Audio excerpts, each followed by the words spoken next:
Bienvenidos de nuevo, bienvenidos y bienvenidas a esta nueva conversación en torno al Festival Borges Palusa. Para quienes se suman, estamos aquí desde las 2:30, 3 de la tarde. Ya pasó un mago, un ilusionista, conversando sobre Borges y la magia.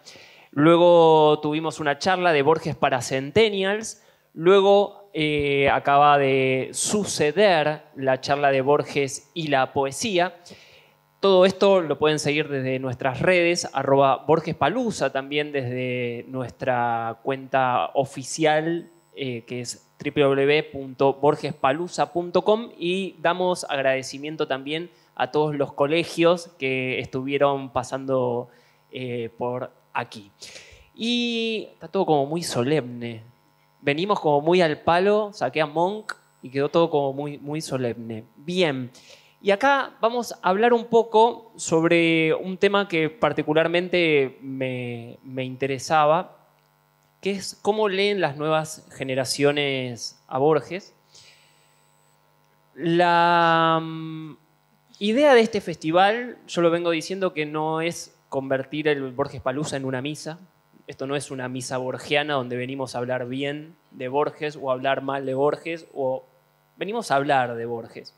Siempre hacía el chiste igual que estaría bueno que haya una banda de borgianos haciendo tipo jijiji, ¿no? Como un pogo borgiano, pero definitivamente no lo es. El año pasado, de hecho, tuvimos una de las conversaciones con Claudia Fernández Speyer, que es como una dantista muy importante, y ella tiene una posición muy crítica de cómo Borges leía a Dante.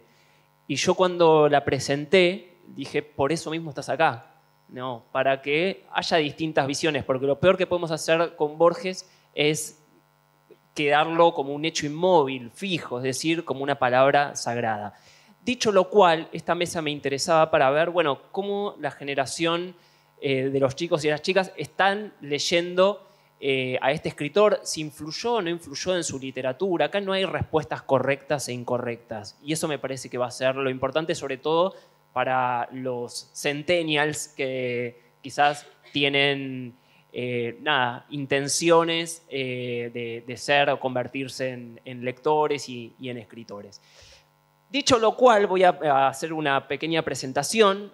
A mi derecha de la derecha de la derecha tengo que no es la extrema de Borges, claro, que no es la extrema derecha.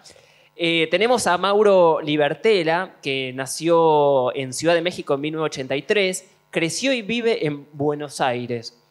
Es autor de las novelas Mi libro enterrado, El invierno con mi generación, Un reino demasiado breve y Un futuro anterior, y de los títulos de no ficción El estilo de los otros y Un hombre, entre paréntesis, retrato de Mario Lebrero. A mi centro derecha, podríamos decirlo, tengo a Tamara Tenenbaum, que nació en 1989, es licenciada en Filosofía por la Universidad de Buenos Aires, donde se desempeña como docente. Enseña además escritura en la Universidad Nacional de las Artes, la UNA, ¿no? Como periodista colabora en La Nación, Infobae, Anfibio Orsay, Vice, el diario AR y el diario.es, entre otros medios, y en 2017 publicó el libro de poemas Reconocimiento de terreno, y en 2018 ganó el premio Ficciones al mejor libro de cuentos inéditos. En 2019 publicó, con un gran suceso de público y crítica, el ensayo El fin del amor, Querer y coger en el siglo XXI, editado por Ariel, y actualmente en su 9ª edición de Argentina y en su 2ª edición de España. Y a mi derecha la tengo a Juli Mortati, que es licenciada en Letras, también de la Universidad de Buenos Aires. Aguante la Universidad de Buenos Aires, a propósito. Fundó el sello editorial Tenemos las Máquinas, que dirige en la actualidad. Es directora editorial de Metrópolis Libros y productora editorial de Latin American Research Commons. ¿Está correcto? Ok. Y en 2018 publicó la novela La lengua alemana por MC. Bueno, primero un fuerte aplauso para todos ellos y ellas.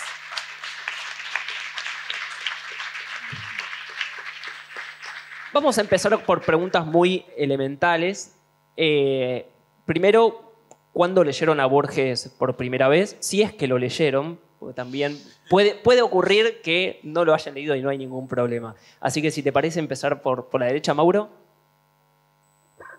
Bueno, hola, gracias por la invitación y gracias a todos por estar acá. Y quedémonos siempre en preguntas elementales, por favor, porque no... ¿Cuándo leí a Borges por primera vez? Tengo un primer recuerdo que lo escribí, lo narré en mi primer libro, que es un libro sobre mi relación con mi padre, que se llama Mi libro enterrado. Y hay un recuerdo ahí que utilicé un poco como escena, no sé, de iniciación o lo que yo pensaba o quería que fuera mi escena de inicio de entrada a la literatura, de algún modo. Y en esa escena está Borges. Es un momento en que mi padre, que era escritor, me llama a su escritorio, estudio, que estaba en la parte de atrás de nuestra casa, de aquel momento, que era en la calle Urruchaga. La casa era una casa de 2 pisos que tenía un patio en el medio y atrás estaba el escritorio de mis padres y la biblioteca de la casa, que era muy grande. Y mi papá escribía ahí y también, bueno, leía y daban los talleres, como que toda la parte literaria de la casa ocurría en la parte de atrás y toda la parte doméstica ocurría en la casa de adelante. Yo tendría 8 o 9 años y mi viejo me llamó un día, me dijo, vení, te quiero mostrar algo. Fui a su escritorio donde él escribía con máquina de escribir, estaban todos sus originales, sus 1000 papeles, todo el desorden del escritorio de un escritor, digamos. Y me dijo, te quiero leer un cuento de Borges, que era Los 2 reyes y los 2 laberintos, que es un cuento de una página. Después, digamos, siempre las cosas que a uno le ocurren de chico parecen mucho más grandes de lo que después son, ¿no? No sé, después vos tenés el recuerdo de una casa que ibas mucho cuando eras chico, tal vez volvés de grande y decís, era mucho más pequeña de lo que me imaginaba. Viste que eso pasa en general con la infancia. Y el recuerdo para mí de ese cuento fue eso, casi fue como si me leyera una novela, una saga, no sé, los 6 tomos de Harry Potter, fue una locura. Los 2 reyes y los 2 laberintos es eso, es un cuento muy, muy breve, de una sola página, donde no lo voy a contar porque no Igual, tiene sentido. perdón, Mauro, dejaste un muy buen título, ¿no? Los 2 reyes y los 2 laberintos es como Harry Potter. Yo titulo así mañana. Bueno, perfecto. Esa fue mi entrada a Borges y sin saber quién era Borges todavía, ¿no? También es tu viejo que te lee un cuento, es casi como si te leyeran un cuento antes de dormir en la cama, que no, cuando te leen esos cuentos de chico no sabes todavía nítidamente lo que es un autor y por supuesto lo que es una editorial y muchas otras cosas que uno va aprendiendo después, pero sin embargo hubo algo en la escena que no era estrictamente alguien leyéndole un cuento a un chico a la noche, sino que era en un escritorio, sentados, enfrentados. Me dijo, te voy a leer un cuento de Borges, como que preparó también la escena como si me estuviera ofrendando algo, diciendo, bueno, este es un momento importante que yo estaba esperando, es como, no sé, llevar a tu hijo, no sé, a la cancha por primera vez, que vos querés preparar un poco la escena para que se convierta al club que vos sos y no al club contrario. Bueno, hubo algo de eso, como que él me preparó para el borgismo, digamos. Me dijo, bueno, este es el momento donde te voy a revelar este secreto de la humanidad, es Borges. Fue un momento muy lindo, muy importante y por eso lo puse en ese libro. Y después tengo muchos otros momentos con Borges, la universidad y demás, pero bueno, se me hizo medio largo, así que pasó el micrófono. Tamara. Bueno, yo tengo como 2 recuerdos. A diferencia de Mauro, yo vengo de una familia donde no había escritores y no había como tampoco gente tan metida en la literatura. Entonces, me pasa que los libros que uno lee son los libros que hay en las casas donde la gente no escribe. Que por suerte Borges forma parte de las cosas que encontrás en una casa en Argentina de clase media, digo, como no es un secreto, no es como encontrar un libro, ni siquiera es como un libro de Saer, digo, que es algo que en la casa de mi familia no había, digo.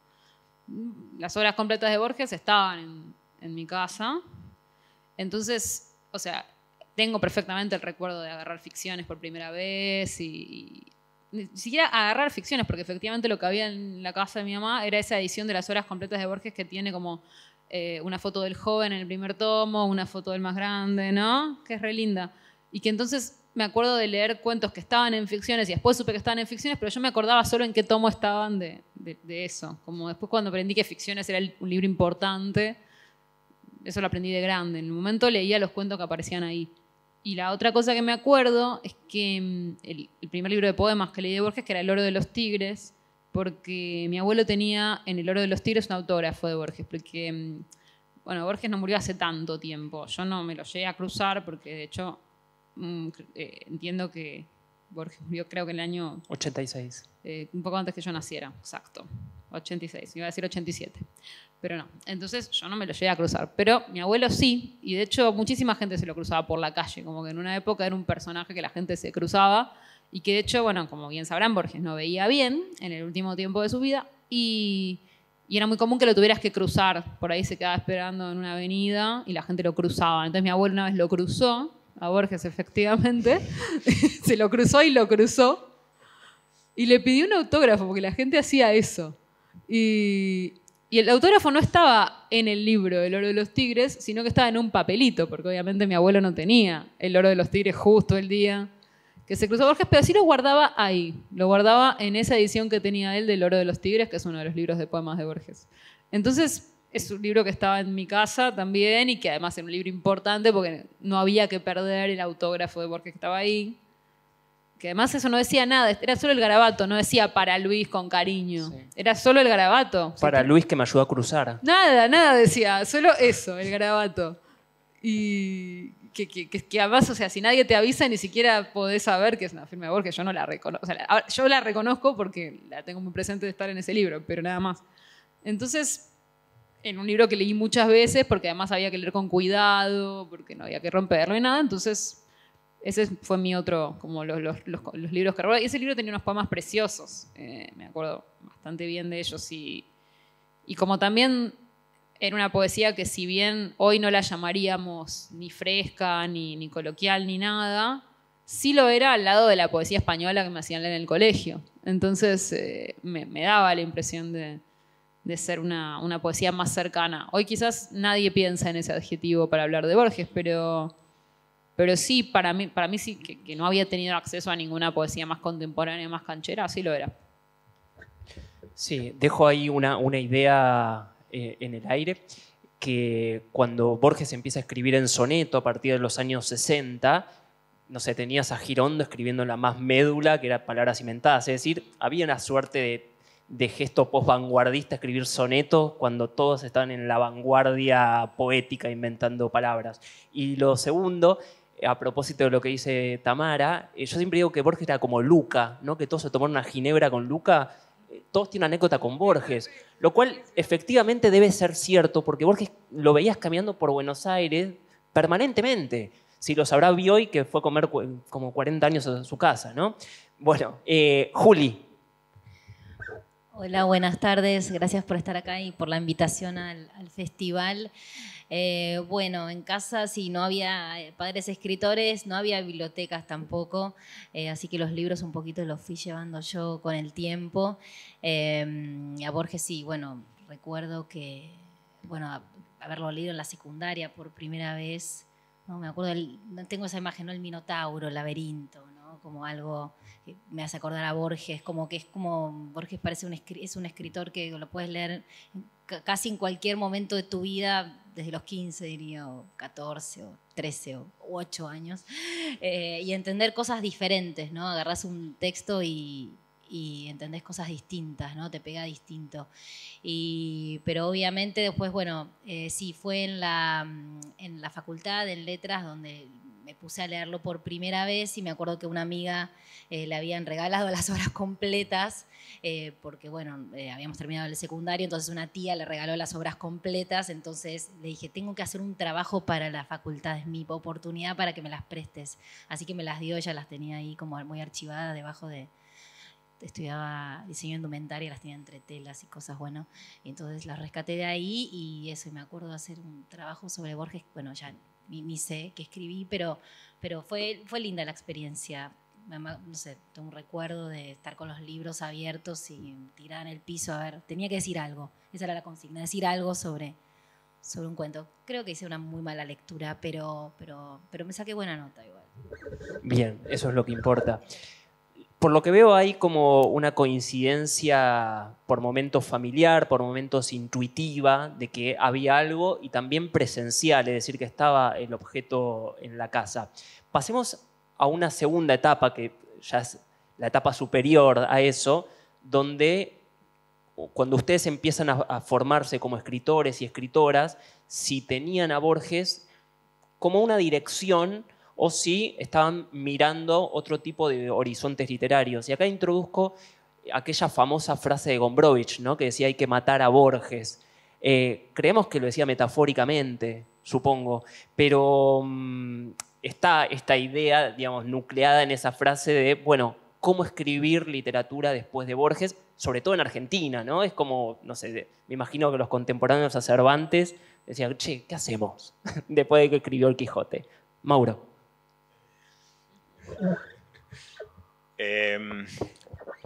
Bueno, pasamos entonces a la siguiente etapa, que es la facultad. Efectivamente es el momento donde uno ya empieza a constituirse como, no sé si decir como el escritor que va a ser, sino como el lector más profesional que empieza a ser en ese momento de la vida. La Facultad de Letras es una instancia híbrida, medio inclasificable, porque uno, o por lo menos ese fue mi caso, no sabe muy bien por qué está estudiando letras, ni qué es lo que quiere que la carrera de letras le dé. Digamos, está siempre este problema al que se vuelve cada tanto de si la Facultad de Letras produce escritores o desalienta la fabricación de escritores, para decirlo de algún modo. Y a mí me pasó un poco eso. Yo sabía, digamos, no sé si sabía que quería escribir, intuía que quería escribir. Fui a la carrera de letras porque porque me gustaba leer, porque no me interesaba ninguna otra carrera, porque tenía que estudiar algo por donde me había formado y por mandato familiar, así que un poco caí ahí. Y caí ahí y me recibió Borges, digamos, ¿no? Que es lo que ocurre un poco en la carrera de letras de la UBA, que es que Borges está prácticamente en todas las materias. Siempre, no sé, literatura inglesa aparece Borges porque, bueno, literatura inglesa, Borges. Literatura francesa, y sí, Borges. Siglo XIX, bueno, Borges es el gran escritor del siglo XIX. Siglo XX es el escritor central del siglo XX. Bueno, básicamente fue por todo Borges. Por todo, sí. Literalmente. Entonces, bueno, aquellos años que se hicieron largos, porque también si alguien acá estudia letras sabe que también se hacen largos, en mi caso fueron como 10 años de estudiar letras, fueron una conversación con Borges muy larga, muy productiva y muy conflictiva también, a su modo. Fue como durante 10 años donde lo leí mucho, donde pasé de la fascinación o de la idolatría casi excesiva al hartazgo y al hastío por momentos. Y, fue como una relación amorosa medio tóxica, se diría hoy. Y en algún momento de esa relación empecé a escribir mis primeros cuentos muy a escondidas, en mi casa, así, en la alta noche, diría Borges. Y esos cuentos eran imitaciones de Borges, y es lo que me parece que ocurre primero cuando uno está muy metido en Borges, que es que imita la prosa, ¿no? Esa prosa que parece tan, bueno, se te pega mucho, ¿no? Parece muy fácil de imitar, ese modo de adjetivar, y es como el palito que uno pisa primero. El primer error que uno comete con la obra de Borges es imitar la prosa. Yo no podía hacer otra cosa, entonces escribí cuentos muy borgianos que guardé, no llegué a quemar, pero guardé. Y cuando terminé bueno, en ese momento, no sé, me acuerdo, por ejemplo, con amigos que recitábamos de memoria los comienzos de los cuentos de Borges. Nos habíamos como obsesionado y hacíamos competencias de a ver quién podía memorizar más páginas completas de Borges. Ah, no, es un montón. Sí. Por lo que estás contando. Estábamos muy metidos. Pero bueno, Borges te da también, además de que estaba en todas las materias de la facultad, también te da la sensación de que es un poco toda la literatura y de que si te metes en Borges de algún modo agotaste la literatura universal. Genera un poco esa ilusión, ese efecto, y es lindo también meterse en algo que parece que te estás metiendo en todo. Cuando terminé la carrera de letras, tuve como un momento como un divorcio, una separación medio traumática de, bueno, no nos podemos ver más, no sos vos, soy yo. Y como que le corté a Borges, le dije, vamos a separarnos por un tiempo porque esto no está funcionando y no estoy pudiendo escribir de un modo que no sea como escribís vos. Le pasó lo mismo con Estela Canto. Claro. A su modo. Y ahí dejé de leerlo te diría, por un tiempo y encontré como, bueno, lo que uno podría llamar con cierta grandilocuencia mi propia voz, mi propio tono. Y mucho tiempo después pude volver a leer a Borges ya como sin imitarlo. Y empecé también a darme cuenta con el tiempo que finalmente lo que me quedó de Borges en mi propia escritura no era tanto ese primer intento de copiar su prosa, ese intento imposible y ridículo, porque siempre es ridículo cuando uno lee a un borgiano de prosa, sino que lo que fue decantando más en mi propia escritura, creo, o me fui dando cuenta con el tiempo, es más como esa cosa híbrida que tenía Borges, la hibridez, ¿no? La mezcla de géneros es a mí finalmente lo que más me interesa cuando escribo. Y tal vez puedo adjudicárselo a haber leído tanto a Borges, que Borges es un maestro de lo híbrido sin estar haciendo tanta prensa de lo híbrido, que hoy todos hacemos mucha prensa de lo híbrido, ¿viste? Todos decimos, no, lo único que leo es lo híbrido, lo único que importa es lo híbrido. Borges lo hacía y no estaba todo el tiempo hablando de eso, y por eso me parece que tardé mucho en darme cuenta que ese había sido su verdadera enseñanza y lo que yo terminé como absorbiendo de él. Tamara. Bueno, yo no leía a Borges en la facultad porque a diferencia de los chicos yo estudié filosofía, pero sí, igual Borges, al igual que Macedonio y Fernández, son autores que los alumnos de filosofía consumen mucho. Y incluso como desde ese lugar de pensar que entendemos todas las referencias, que sabemos de qué están hablando, ¿no? Porque trabaja muchísimo con motivos filosóficos, sobre todo de filosofía antigua, filosofía medieval, y entonces era parte de la conversación que uno tenía, pero no tuve nunca una materia en la que sí, porque las materias de letras que cursé como optativas, me acuerdo que leímos otras cosas, Felisberto Hernández, otros autores. Entonces no tuve un acercamiento académico hacia ahí, pero sí como de más grande empecé a leerlo voluntariamente y sobre todo igual cuando yo era joven lo que más me llamaba la atención era como el tema de Borges como lector, porque yo estaba muy obsesionada con la idea de ser una persona que conocía la literatura universal, ¿no? Y Borges estaba todo el tiempo nombrando autores que yo no conocía. Diría... Me acuerdo de Hawthorne, por ejemplo, un autor que yo jamás había leído y que a mí no había oído nombrar, la verdad. Y muchísimos autores más. Entonces, en un momento, como mi práctica era más que de leer muy obsesivamente a Borges, leía obsesivamente los autores que él mencionaba, ¿no? Me ocupaba de llegar a subrayar. Hay un nombre que él buscaba y después muchas veces eran cosas que yo después no entendía, que después no me gustaban, digo, pasaba de todo con eso. Muchas veces eran autores que me parecían ilegibles y era, bueno, ok, no importa. ¿Por qué le gustaron a él? Como tratar de encontrarle la vuelta. Y en muchos otros casos sí me hizo descubrir muchísimos autores. O sea, justo en el caso de Hawthorne me lo acuerdo porque me gustó. Pero a mí me sirvió mucho para eso. Y en relación con lo que decía Mauro también, esa idea de, bueno, un autor que mencionaba otra literatura todo el tiempo, incluso en sus cuentos. O sea, estaba todo el tiempo hablando de libros, en libros que hablaban de libros. Y eso a mí también fue lo que más me sirvió, si pienso en términos de mi propio estilo. Pienso como que en algún momento, eso, como yo vengo de filosofía, cuando empecé a escribir ficción, cuando empecé a escribir literatura, lo primero que me pasaba era no hay que hacer referencias, no hay que tratar de tener una literatura que tenga ideas, que sea culta, pues eso sale mal.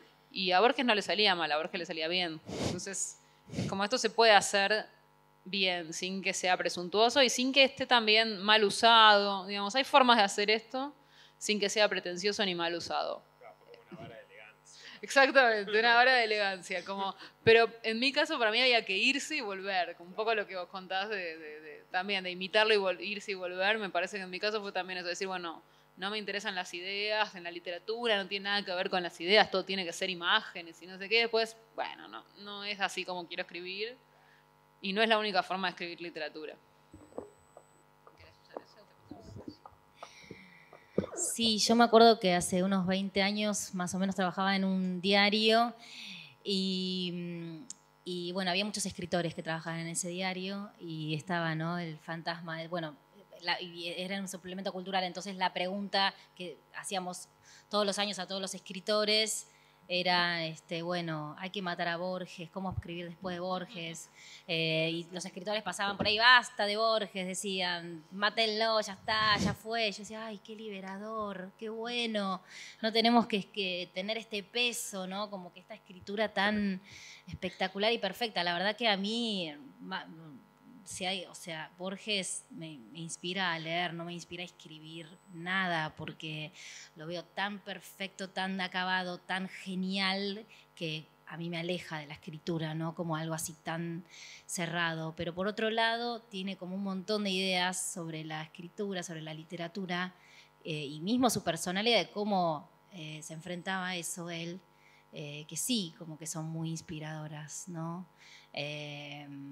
No sé, desde el humor que maneja, desde esa falta de solemnidad, aunque parece solemne, pero no lo es para nada, de lo que se divierte escribiendo, digamos, desde cosas así como banales, como las que acaba de decir, hasta su idea sobre la tradición, desde dónde escribir, qué leemos, qué es la literatura argentina. Todo eso en realidad es liberador, ¿no? Todas esas ideas. Pero sí, como que no me pasaba con su escritura y con su prosa y su, digamos, sí, tampoco con sus poemas, ¿no? Pero bueno, sí, esa idea de matar al padre, ¿no? Un poco vengo como de ahí, bueno, hay que matarlo, listo, ok, nos liberamos. Hoy siento como que Borges, ¿no? Un poco, bueno, por el trabajo que hacen ustedes de acá, desde el Borges Palusa y bueno, sí, lo que está pasando en las redes y tal, es como que Borges es como sería ese amigo raro que invitamos a la fiesta, ¿no? Como que hay como otra apropiación de Borges, ¿no? Ya no hay este miedo, ya no se lo ve como el padre, como el padre al que hay que hacerle caso, hay que escribir como él, ¿no? Es como que se lo ve como, este amigo raro que lo invitamos a la fiesta, que es genial y como que hay algo de esa rareza que como llama mucho la atención y puede, no sé, es como que Borges es tan genial que puede abarcar también siglo XXI, ¿no? Y reversionarse hoy en un meme, digamos, en un TikTok de alguien, o sea, bueno, en un booktuber puede fascinarse también con su literatura, ¿no? Eso como que me parece estupendo y ese, digamos, eso que está pasando hoy, esas relecturas de Borges infinitas hasta ahora. Ahí Mauro pedía la palabra. Creo que hubo también, pensando en lo que decía Julieta, hubo un momento también de, no sé si decir para mi generación, pues no puedo hablar por una generación, pero para mí, mis dos amigos, digamos, que fue la publicación del Borges de Bioy, creo que es 2008, que es también un momento importante en nuestra relación generacional con Borges, porque es también esto de sacarlo a Borges del escritor sagrado y de pronto es el tío borracho que está haciendo chistes con Bioy en un almuerzo, digamos. Y me parece que fue un libro que contribuyó muy positivamente a, no sé si decir a cambiar la imagen de Borges, porque tampoco es que la imagen de Borges necesitaba ser cambiada y tampoco es que la imagen de Borges era unívoca para todo el mundo. Pero fue un libro tan monumental en muchos aspectos, tanto en su volumen como en su impacto cultural, que me parece que produjo un cambio para mí muy positivo en la lectura que se hizo de Borges en estos últimos años, incluso de Borges como figura, no solo como escritor, incluso siendo un libro que tuvo muchos detractores.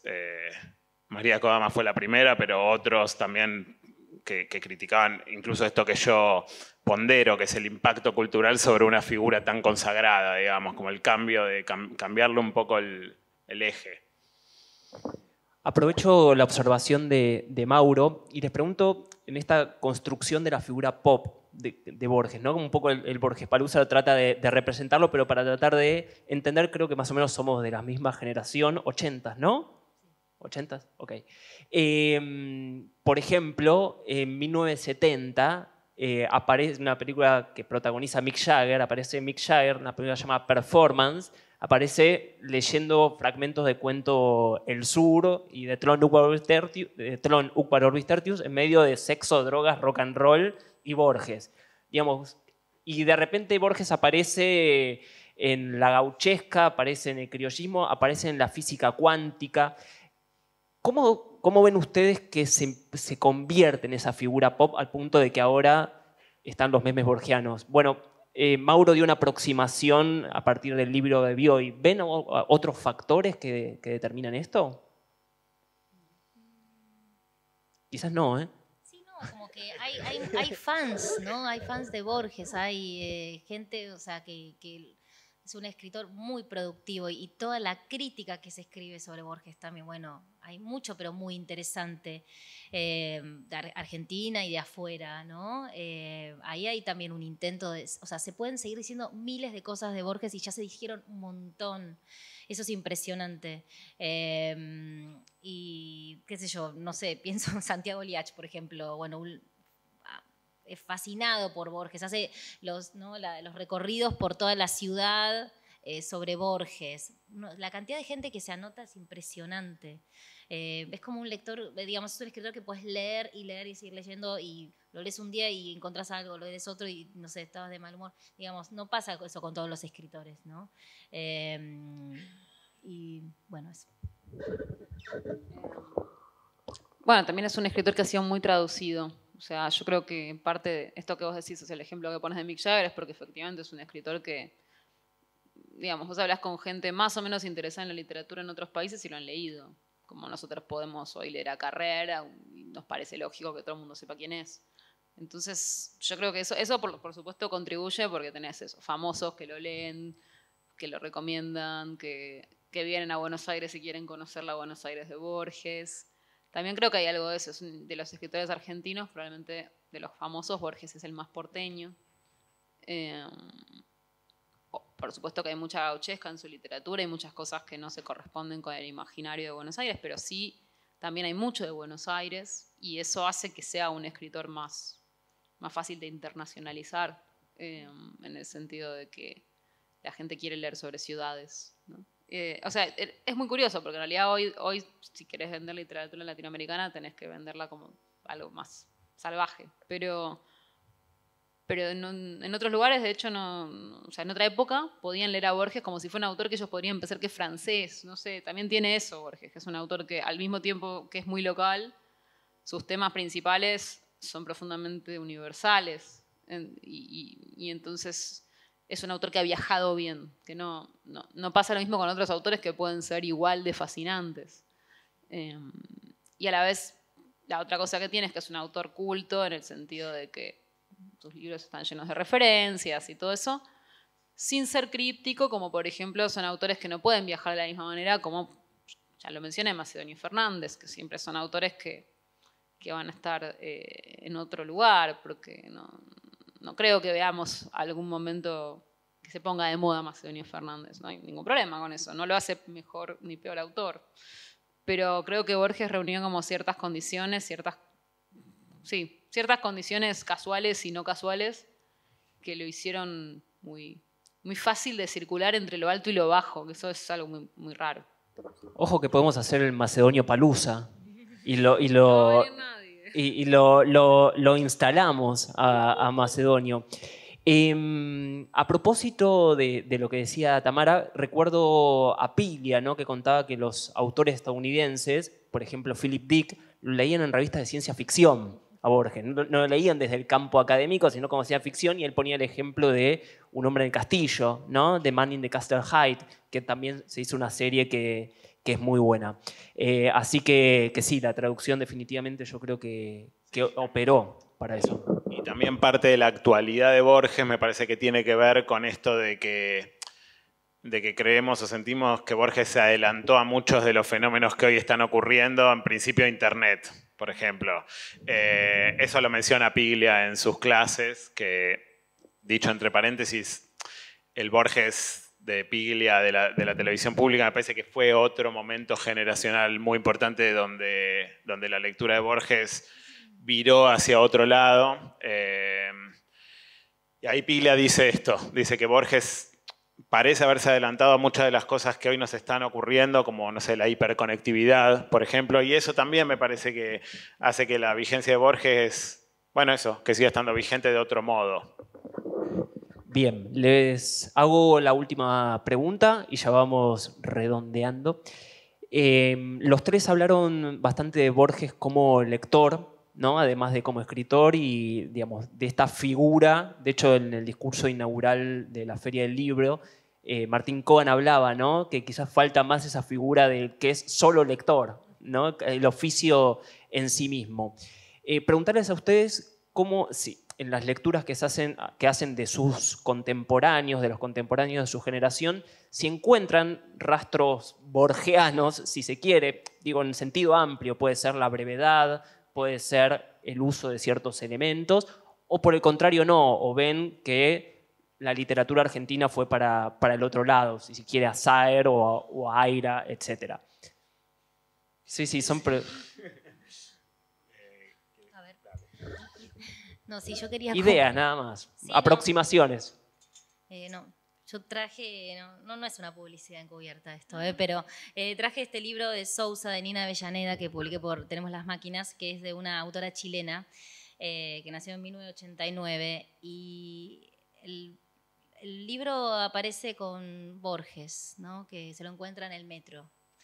Okay. Y es hermoso, como parece después, bueno, todo el libro es una relación entre una actriz y un obrero de la construcción, y bueno, y este obrero de la construcción ve a su doble, ¿no? También como un tema muy recurrente en Borges, pero es hermoso cómo digo, ay, qué atrevida, dije, qué lindo, y ver esas apropiaciones, ¿no? de los autores cuando, claro, quizás van a Borges, ¿no? Como, bueno, tratar de imitar su prosa, sino, o su poética, sino simplemente como, bueno, quizás lo traen, ¿no? Es como muy hermoso y muy interesante lo que puede pasar. No sé, ¿leo un poquito o no? O cualquiera. Adelante. ¿Cómo se llama? Se llama Sousa porque ese es el nombre del personaje principal. A ver qué dice. Vi sus labios delgados y los profundos surcos de su rostro, unos ojos en desuso y una expresión menos complacida que aquella de las fotografías. Borges. Nada, le pregunté. Me bajé en la estación siguiente para no interrumpir aquello que estuviera sucediendo. Sousa, el protagonista del relato que me ocupa, sentiría mucha fascinación si se encontrara con Borges, porque tiene especial interés por los doppelgänger. Él pensaría esto del anciano y estaría equivocado. De todos modos y de manera de complacer a Sousa, he querido darle un final junto a su doble, pero me he desviado en la trama y antes es un trabajador que alfombra departamentos con la constructora Almagri. O el descampado o es Sousa, o es el descampado o es Sousa, aunque Sousa es tantas personas excepto Borges. No lo saludo, es así. Me parece bien que su cuerpo esté donde quiera. A mí me ocupa Sousa, no Borges. No sé qué ocupa Borges. Bueno, leí esto cuando me llegó este libro y dije, no, ya, lo publicamos ya. Eso es interesante porque también incorpora a Borges como personaje de otros escritores, ¿no? Pienso, hablando de irreverencia, pienso en el Turco Asís. Creo que es en Flores Robadas, en los jardines de Quilmes, que aparece Borges meando, ¿no? Y Borges nunca se lo perdonó. ¿No? Hay una, perdón, la anécdota, hay una conferencia de prensa, trabajaba Jorge Asís en Clarín, y el Turco le pregunta, ¿por qué considera que usted es un escritor del siglo XIX? ¿No? Pero lo preguntaba en un sentido literario, ¿no? Como si tomara, y él hace un silencio y le dice, porque nací en 1899. Y todo el mundo se le murió de risa, y dicen ahí que por esa razón después se la devolvió. Sí, Tamara. Yo pienso que sí. O sea, en la poesía yo creo que hay muchas huellas. En poetas de los 90 pienso en Martín Gambarota, Daniel Durán. Yo creo que son autores recontra borgianos en su construcción del poema y en sus ambiciones también. No sé si ellos lo dirían igual, pero a mí me pasa eso. Y en términos de prosa, pienso que hay dos grandes escritores hoy una escritora y un escritor que para mí representan como dos ramas distintas de lo que podría ser borgiano, que son María Gainza y Pablo Cachadjian. O sea, hay dos de los escritores que más me interesan a mí en este momento en la Argentina y en el mundo. Y creo que los dos tienen, o sea, por un lado María tiene esa cosa de efectivamente un arte, una prosa muy de ideas, pero a la vez muy sensible y muy íntima, las dos es como esa cosa que encontraba Borges de cómo estar hablando de algo profundamente teórico y al mismo tiempo profundamente personal. Y María hace eso, sobre todo en el nervio óptico, pero también lo hace en su otra novela, lo hace en general en su obra, y eso porque yo creo que, bueno, ella es, además de novelista, es crítica de arte, y yo creo que eso es una profesión que a Borges le hubiera gustado, ¿no? Borges era crítico también, además de ser escritor de ficción, y yo creo que esa hibridez de la que hablaba Mauro, hoy para mí la representa sobre todo Gainza. Y Cachadjian, porque es el heredero natural para mí de cierta búsqueda que también en este caso es formal en el sentido de buscar los límites del cuento y los límites de la prosa y de la narrativa, y al mismo tiempo con mucho humor y con mucha liviandad, ¿no? Como que esa es como la conjunción que tenía Borges de buscar, o sea, hacer cosas profundamente extrañas en el sentido formal, pero con una liviandad que uno sencillamente va y lo lee y se ríe y lo disfruta, y lo disfrutas como si fuera la novela más liviana de todas las novelas. Entonces me parece que Cachadjian es el heredero de ese espíritu, para mí. Mauro. Estoy de acuerdo, sí, no lo había pensado. Lo voy a usar en el próximo Borges Palusa. Voy a decir que es una idea mía. O en el Macedonio Palusa. En el Macedonio Palusa. Sí, porque cuando hiciste la pregunta pensaba, digamos, no se me ocurrieron inmediatamente ni uno ni dos escritores.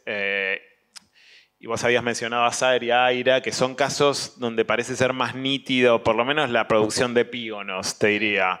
Como, bueno, no vamos a dar nombres porque ya usé la palabra epígono y queda feo, pero está claro, digamos. Además, qué sé yo, Aira me parece que produjo epígonos más por el lado delirante, digamos, el Aira más delirante, cuando a mí, por lo menos personalmente, me gusta más el Aira especulativo, de ideas, más teórico, que es un Aira borgiano también. Ahí Aira tomó mucho de Borges, y me parece que ya nuestra generación, que es una tercera generación después de Borges, ocurre que Borges nos llegó también ya procesado por las generaciones anteriores. Ya, digamos, Aira y Piglia, por poner los dos nombres más pesados de esa generación, hicieron como un trabajo de filtración muy importante.